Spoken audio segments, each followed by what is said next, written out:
Johnny Nash scored a #1 hit in 1972 with his song, I Can See Clearly Now. Unfortunately, he will be seeing clearly no longer. According to his son, Johnny Nash III, his father died of natural causes in his Houston home on October 6, 2020. Let's pay this legendary musician our respects by taking a closer look at his life and career. Nash may be known for his iconic hit song, but he was also an actor who starred in 3 films and a masterful producer who got the chance to work with some of the greatest reggae artists in music history. Bob Marley fans should certainly pay extra attention to this video. He might not have ever found international success if it weren't for Nash, but we'll get to that in a minute. First, let's see how Johnny got his start in the music industry and how he found success for himself. Before we get started, are you interested in partnering with Faxverse? You can get your brand right here in front of your target audience, getting thousands of eyes on your business or product. To learn more about our sponsorship program, contact us today at business@faxverse.com.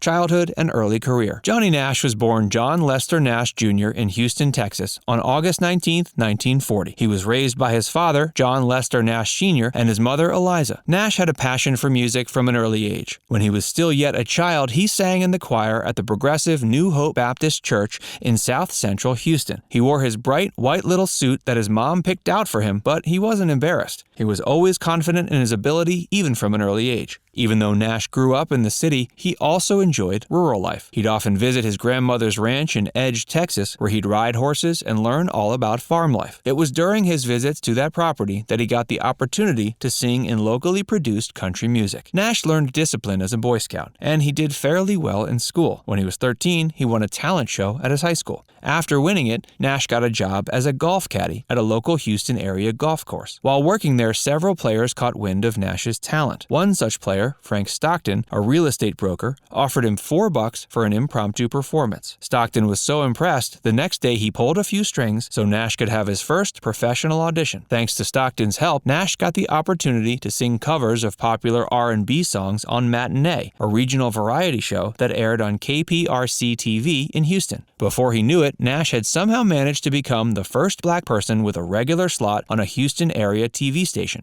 The money wasn't bad either. Nash was taking in a cool $60 a week, which, adjusted for inflation today, comes out to $648.97. Not bad for a 13-year-old. Nash's father wasn't even bringing home a paycheck that fat. In 1958, after recording his first single, A Teenager Sings the Blues, on the ABC Paramount label, he landed another gig singing on Arthur Godfrey's radio and TV show. He'd stick with that opportunity for the next 7 years. Nash also had an interest in acting. In 1959, he starred in Louis S. Peterson's screen adaptation of the play Take a Giant Step. For that performance, Nash won a Silver Sail Award from the prestigious Locarno International Film Festival. JAD Records. In 1965, Johnny Nash, Arthur Jenkins, and fellow musician and legendary producer Danny Sims formed their own label in New York City. JAD Records got its name from the initials of its 3 founders. The label would go on to sign some of the most influential reggae and R&B artists of all time. Bob Marley, Peter Tosh, Bunny Wailer, and Rita Marley all signed long-term contracts with JAD in the late 60s and early 70s. Other notable performers signed to the label included Byron Lee, Neville Willoughby, and Jimmy Cliff. One of the most interesting signings to the label was 4 young brothers from Newport, Rhode Island. The Cowsills signed with JAD before signing with MGM. The brothers were 9, 11, 15, and 16 when they went into the New York studio and recorded some of their early covers like Either You Do or You Don't and You Can't Go Halfway. The group would go on to record their own original song, All I Really Wanna Be Is Me, which they released as their debut single in 1965.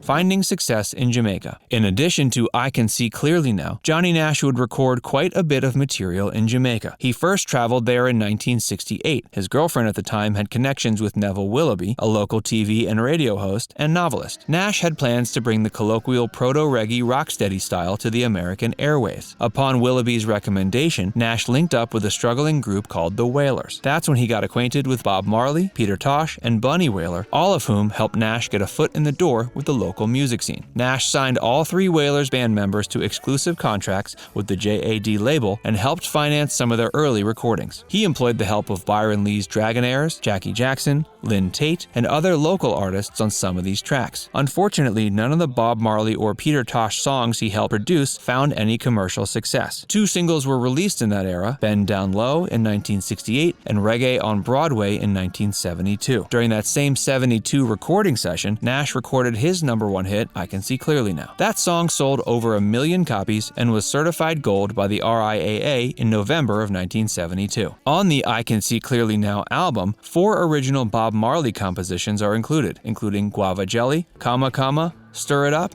and You Poured Sugar on Me. Stir It Up, and There Are More Questions Than Answers, became the second and third singles from that album to get airplay. Quick side note, if you're enjoying this video so far, make sure you give it a like and show us some support by subscribing to our channel. And keep watching to find out all about Johnny Nash's later career and his final years.